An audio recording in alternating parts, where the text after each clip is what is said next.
দেখতে দেখতে ইউনিট 1 পদ্যাংশের টপিকগুলো প্রায় শেষ হয়ে গেছে। আজকের এই ইউনিট থেকে শেষ কবিতা, ক্লাসের সংখ্যা 9। আমাদের শেষ ইউনিটের শেষ কবিতা হলো খোড়া, শঙ্খ ঘোষের লেখা। শঙ্খ ঘোষের লেখা এই কবিতাটি অনেকটাই ছোট, অনেক সহজও বটে। কবিতাটি আলোচনার পূর্বে আমরা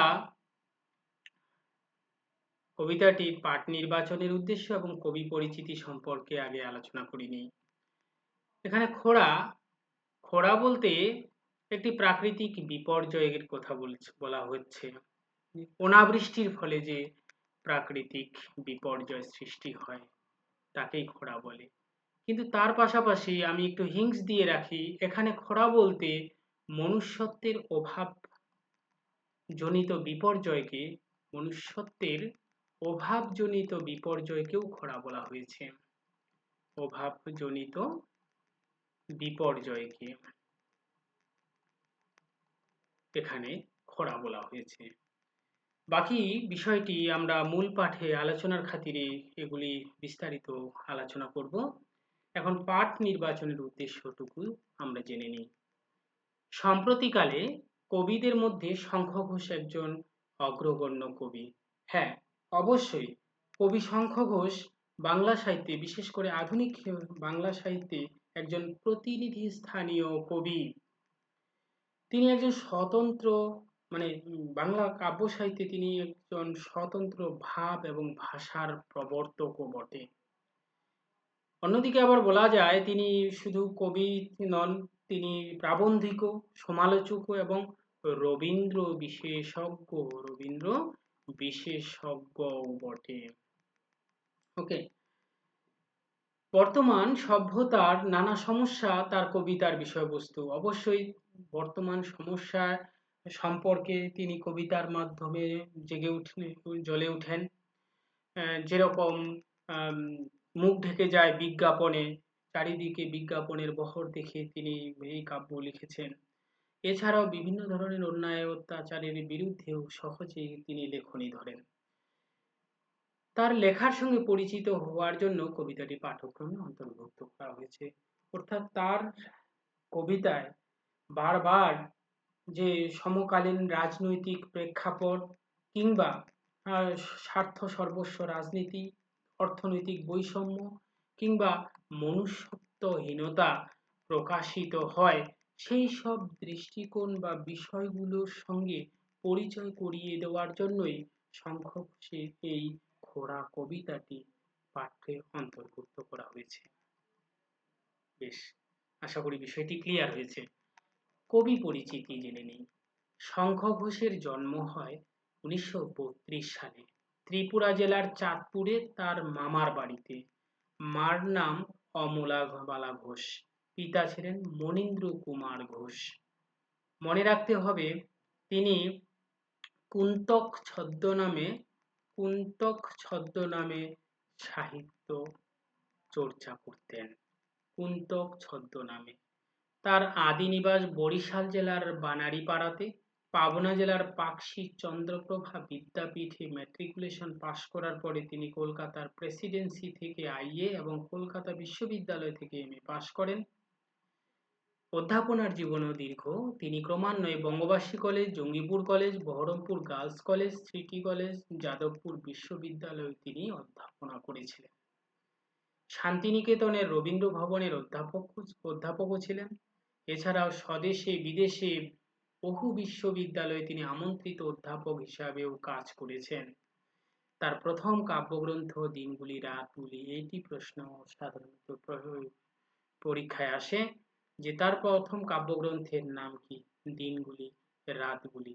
তারপর থেকে প্রকাশিত হয়েছে বহু কবিতার বই এবং প্রবন্ধ গ্রন্থ। প্রবন্ধ গ্রন্থগুলির মধ্যে রয়েছে শব্দ তার সত্য, নিঃশব্দের তর্জনী, নির্মাণ আর সৃষ্টি, উর্বশীর হাসি, ঐতিহ্যের বিস্তার, ছন্দের বারান্দা ইত্যাদি। এই সব কাব্যগ্রন্থ এবং ছন্দে প্রবন্ধের মাধ্যমে তিনি বাংলা সাহিত্যে স্থায়ী আসন করে নিয়েছেন। লাভ করেছেন অসংখ্য পুরস্কার, নক্ষত্র পুরস্কার, নরসিংহ দাস পুরস্কার, বিশেষত মূর্খ বড় সামাজিক নয় কাব্যগ্রন্থের জন্যই এই পুরস্কারটি পেয়েছেন।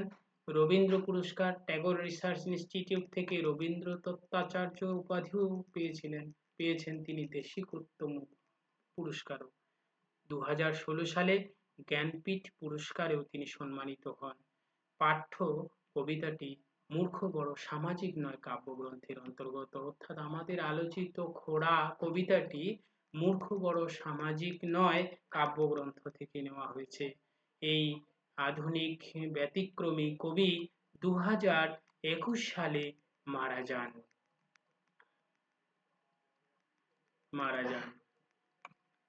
বেশ, এখন আমরা মূল পাঠটি আলোচনা করি। মূল পাঠে খুব সহজ সাধারণভাবে একটি ভাবকে তুলে ধরেছে। সব নদী নালা পুকুর শুকিয়ে গিয়েছে, জল ভরতে এসেছিল যারা তারা পাতাহারা গাছ সামনে ঝলমল করছে বালি। এখানে শেষ নয়, এই সবে শুরু। তারপর বালি তুলে বালি তুলে বালি তুলে বালি বালি তুলে বালি। বিশ্ব সংসার এরকম খালি আর কখনো মনে হয়নি আগে।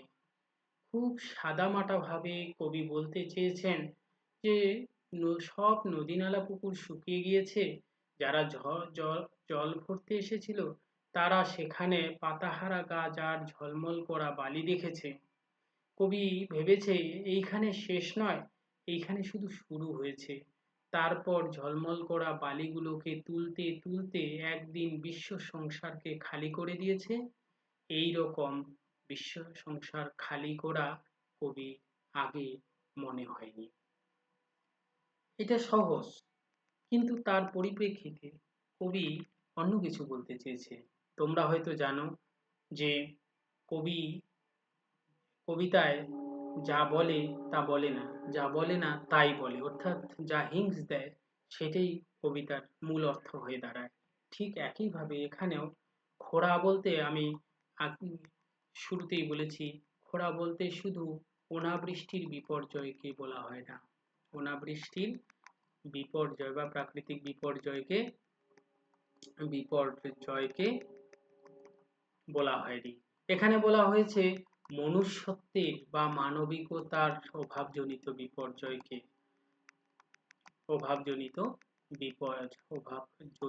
বিপর্যয়কে। তাহলে সেই দিক থেকে দেখা যায় সব নদী নালা পুকুর শুকিয়ে গিয়েছে, জল ভরতে যারা এসেছিল, অর্থাৎ নদী নালা পুকুর, এই নদী নালা পুকুর যে সতেজ থাকে জলের মাধ্যমে, সেই সতেজতা যদি চলে যায় তাহলে যারা আবার জল ভরতে আসে তারা শুধু পাতাহারা গাছই দেখবে, ঝলমল করা বালি দেখবে। অর্থাৎ একটি মানুষের যদি মনুষ্যত্ব হারিয়ে যায় তাহলে মনুষ্যত্বহীন একটি পরিবেশে যারা জল ভরতে এসেছিল, অর্থাৎ মানবিকতা প্রতিষ্ঠা করতে এসেছিল, তারা মনুষ্যত্বহীন একটি নামমাত্র গাছকে দেখবে আর মনুষ্যত্ব হারানো এক রুক্ষ শুষ্ক বালির মতো পরিবেশকে লক্ষ্য করবে। এই কথাটি আসলে এই স্তবকের মাধ্যমে বলতে চেয়েছে। তাহলে আমরা দেখলাম জল ভরতে এসেছিল যারা বলতে এখানে কি বুঝিয়েছে? জল ভরতে আসা বলতে এখানে বুঝেছে যে তারা হলো মানবতার পূজারী, অর্থাৎ মানবতা প্রতিষ্ঠা করতে এসেছে তারা মানবতার পূজারী।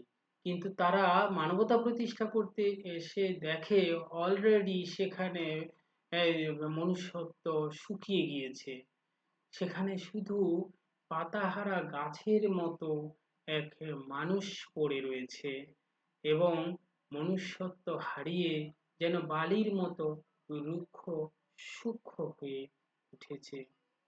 বিশেষ করে সামনে ঝলমল করে বালি বলতে বিশেষ করে নগরায়নের ফলে আধুনিক স্বার্থান্বেষী মানুষ মানসিকতায় মূল্যবোধের অভাবে ভুগছে। এই মূল্যবোধহীন সমাজে মানুষগুলো যেন বালির মতোই রুক্ষ শুষ্ক হয়ে ঝলমল করছে। এই তাৎপর্যটুকু বুঝতে হবে। তারপর কবি বলেছে যে এইখানে শেষ নয়, এই সবে শুরু। এইখানে শেষ নয় কোনখানে?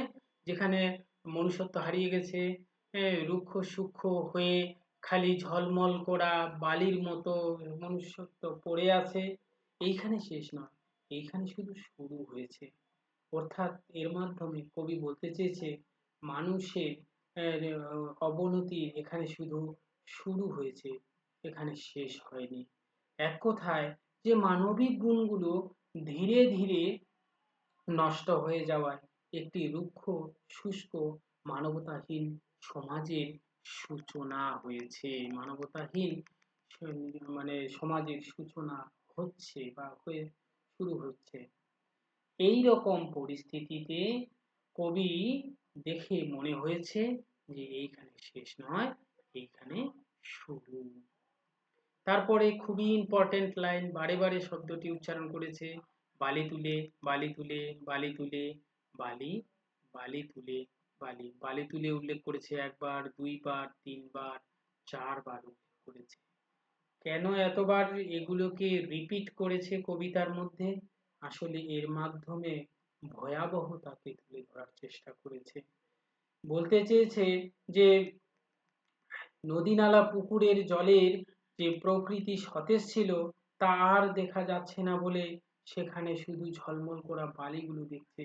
এক কথায় সমাজকে সতেজ রাখার যে মূল্যবোধগুলো ছিল, সমাজকে সতেজ রাখার জন্য যে মূল্যবোধগুলো ছিল, সেই মূল্যবোধগুলো বা মানবিক গুণগুলি মানুষকে আর সতেজ রাখতে পারছে না।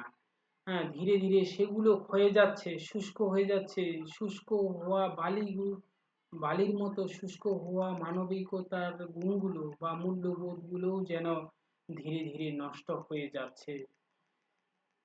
সমাজের এই তথাকথিত উন্নতির নামে স্বার্থান্বেষিত মানুষগুলো যেন অবক্ষয়িত মূল্যবোধগুলোকেও ধীরে ধীরে নিঃশেষ করে দিচ্ছে। এই নিঃশেষিত মূল্যবোধ দেখে কবি অবশেষে মনে হয়েছে যেন বিশ্ব সংসার খালি হয়ে গিয়েছে।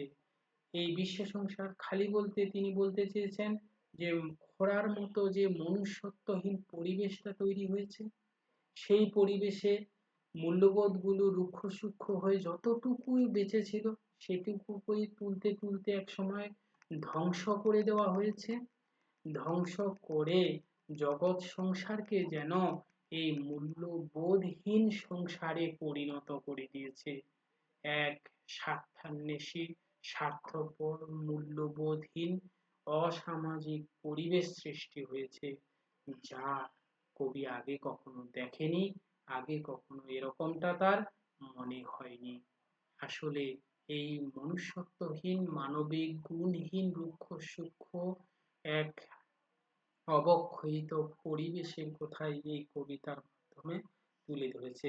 এক কথায় বলা যায় এই পৃথিবীর যান্ত্রিক সভ্যতায় অধিক স্বার্থান্বেষীর কারণে বা স্বার্থ বুদ্ধির কারণে ধীরে ধীরে আমাদের মানবিক মূল্যবোধগুলো হারিয়ে যাচ্ছে। এই চেতনাহীন মানুষগুলো হারিয়ে গিয়ে এক অদ্ভুত পরিবেশের সৃষ্টি হয়েছে।